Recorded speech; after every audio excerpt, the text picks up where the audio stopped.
Welcome back. We are here with our friends at the Center for Wildlife. Joining us now is Executive Director Kristen Lamb and our little friend here too. This is George the wood turtle. And you know, we've had other turtles from the center.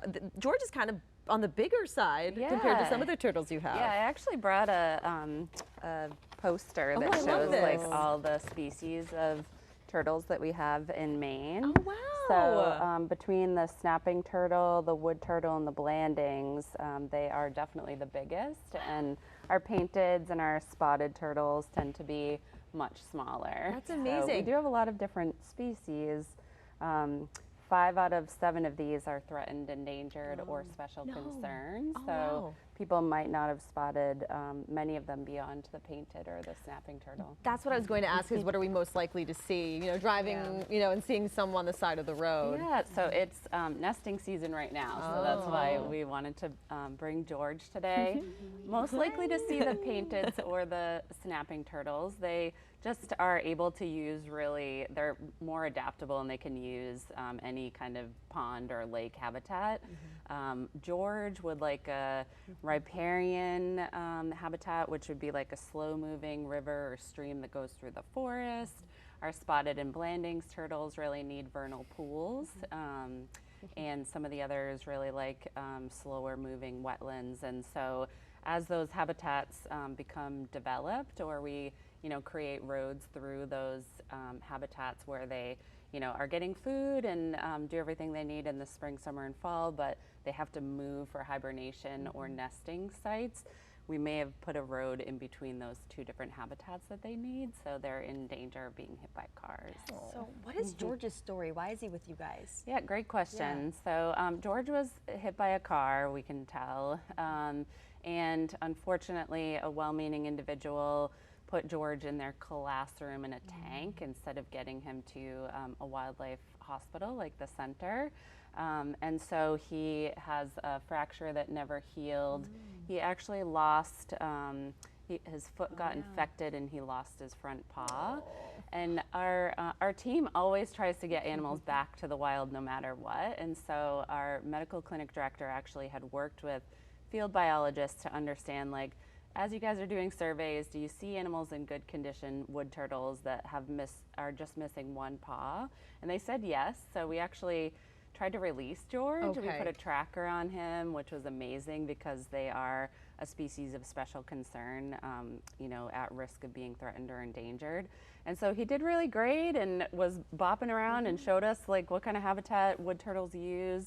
And then he was sedentary for a little while, and we saw that he had lost his other paw. So we did decide to make him an ambassador. He lives in sanctuary with us at the center now and does so much great education. He's a great ambassador. We were also asking you during commercial break how old he is, and it's really interesting how you can kind of at least make an educated guess, right? Yes. So just like rings of a tree, these sections on a turtle shell are called scutes. And you, especially for our land turtles, or the ones that use land and water, you can guess all those lines. Those are growth lines, just like rings on a tree. So we can guesstimate that George is at least 35 years old by counting all those growth rings. We're the same age, George. And he has some really gorgeous colors. I'm loving the orange on him. That's super cool. They're so special. I mean, they have great camouflage, and then unless you see one and you're moving one, then you don't get a chance to see all those bright colors. Our blandings turtles actually are known as a species that has like a big smile. They have a beautiful bright yellow neck and yellow legs, and then they do have this like black, like almost lipstick type smile, which is really sweet. So they're so unique and special. Tell us about the events that you have going on at the center that people might want to check out. Yes, so this Saturday we actually have Bugs Day. So we're taking a look at the microscopic world around us, really fun for kids. Next Thursday we actually have an info session.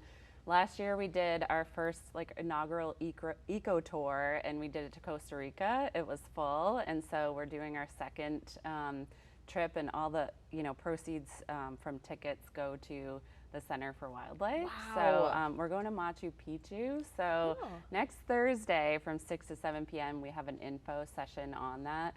We have 22 spots available, and I think we've already filled up 8 of them. So that's something to check out. And then our nature center is open Thursday through Sunday from 10 to 4 every day.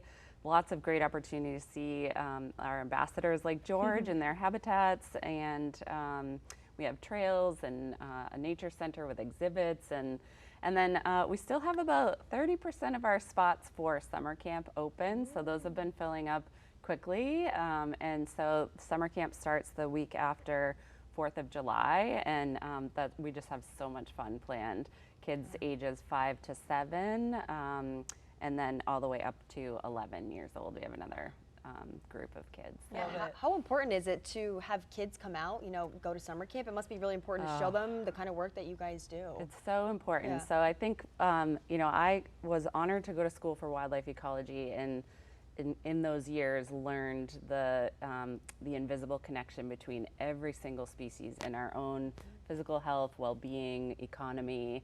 And if we don't have kids out in nature, experiencing nature, I mean, they can watch things on a TikTok, but if they get to go for a walk with George, or understand that our spotted turtles wake up in spring and eat all of the mosquito larvae in their vernal pools, that's what really helps them understand why we need nature, how it's connected to us, and really the magic that is in our backyards and forests and neighborhoods in Maine. So it's really important. And I know you've said this before, like they remember everything. Oh my gosh, they're the best. So it's turtle nesting season right now.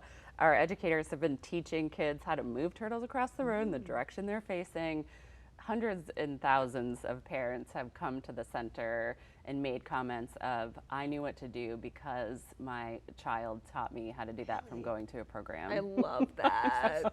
And what, real quick before we have to go, what are some things we can do right now to help these guys? Yeah, so really through the beginning of July, it's going to be heavy turtle nesting season. So they're going back where their moms, grandmothers, great-grandmothers came from. Katie is displaying the perfect hold like there. a hamburger or exactly. a sandwich. We always say hold like a hamburger or sandwich, move them across the road in the direction they were facing. It might be tempting to put them safely in the water, but if it's a female that hasn't laid her egg, she'll have to come all the way back out of the water and cross the road again.